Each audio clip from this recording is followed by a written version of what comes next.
That'd be great. Thanks. Oh, it would be wonderful. I see some names. It'd be great also if you could introduce yourself when you're asking me the question. I'd love to get to know as many of you as I can. Oh, thank you.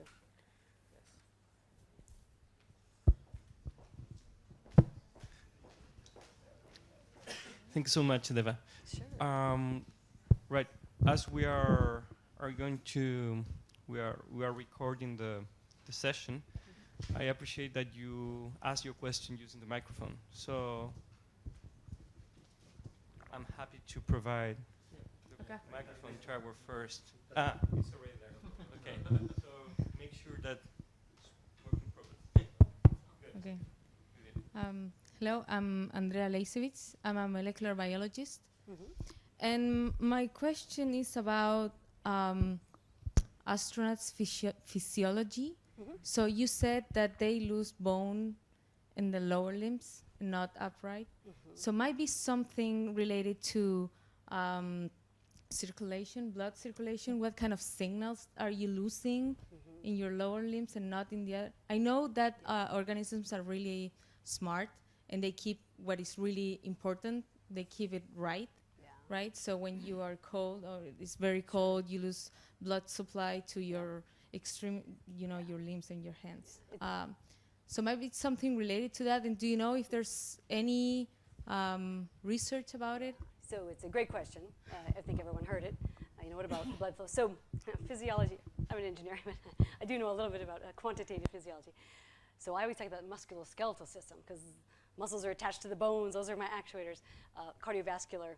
We don't see huge adaptations, just normal cardiovascular in space, but a recent PhD did bone blood flow because we were really interested in that question. How much does blood flow have to do with our deconditioning? So Jaime Matias just finished, last year, his PhD in bone blood flow, and the answer is it contributes not nearly as much as the muscle loss, and probably just the unloading.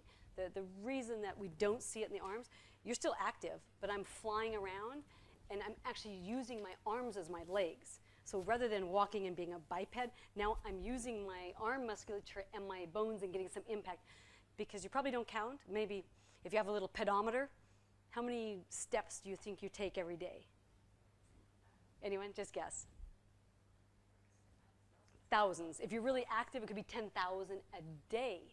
So that's 1 times my body weight times 1,000 to 10,000, depending on how active you are. So that all goes away in microgravity. So we think that the bone problem in particular, but you're exactly right. We think it's a signaling problem, a different orientation. We know that the you know a little bit about bone. So the osteoblast signaling is probably not functioning. The osteoclast is still removing bone. Yeah, and so we're taking bone away, but we're not building bone. So we think it's we definitely think there's a signaling pathway adapting to this new environment. Hey, I'm floating around. I don't need to build a lot of bone.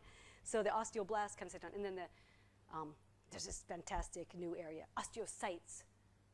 And I think the answer is somewhere in the osteocytes, and that's a PhD student right now and knows way more than I do. But so there's 3 elements of the bone formation that we're looking at.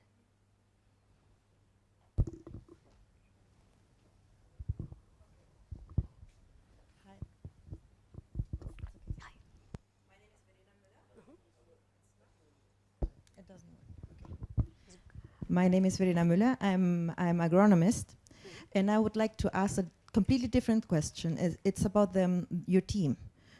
How many people is your which team? I'm on a lot of teams. Okay. I'm a big team. The different teams, and what are the backgrounds and the disciplines, and how many women are in your team? Majority of women. Really? It's a little strange for engineering. In biomedical work, it's not very strange, actually. In medicine, it's probably 50-50, men and women. I don't think we even count statistics anymore. In engineering, in the US, I know all the numbers, it's about 25% women undergraduates. At MIT, we're pretty fortunate. We've worked on it really hard over the 20 years of my faculty career there. We have 48% women at MIT, undergraduates. Drops off a little bit at the graduate level. And again, being engineers, but solving tough problems for humans, I think it's just kind of natural. I think men and women both like it. So we have lots of men and women in this field, so it's very nice. I think it's probably why I'm in this field versus, airplanes, spacecraft, they're pretty cool, but I didn't know if I want to spend my career on them. But, trying to, help astronauts walk and pathology, that's something I could dedicate, my career to. And different size of teams, the multidisciplinary, just the biosuit example, as I mentioned, Guy is architect, designers, the engineers. When we were fully funded, when we had a large team, it's about 10 or 12 people, just a couple. And Jeff Hoffman is a colleague, faculty colleague, former astronaut, and then he joined us 10 years ago at MIT. So when he joined, he's been in the space 4 or 5 times. He's worn the suit. So Jeff, myself, Guy, and then at any one time. There's also graduate students and undergraduate students. Okay. Undergraduate students are always part of our research team. So it might how be many? Might be 6. So it might be, if there's 6 graduate students, there's probably 4 undergraduates. It's more graduate students, but undergraduates are always involved in the materials work that I mentioned, the advanced materials. That's a current PhD student of mine, Brad, and our undergraduates, Eddie. I was telling in one of the meetings today, Eddie is going to be a rising senior, 4th-year student. He's already started 3 companies. And he's an aerospace engineer. He said, I'm an advisor to one of his friends, and he found me. Wow, you're involved in like a clothing design for astronauts. Well, kind of.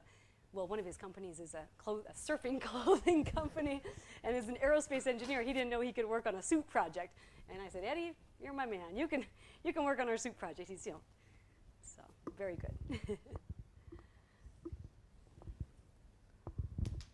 Hi, my name is Carolina Navarrete, and I'm a journalist.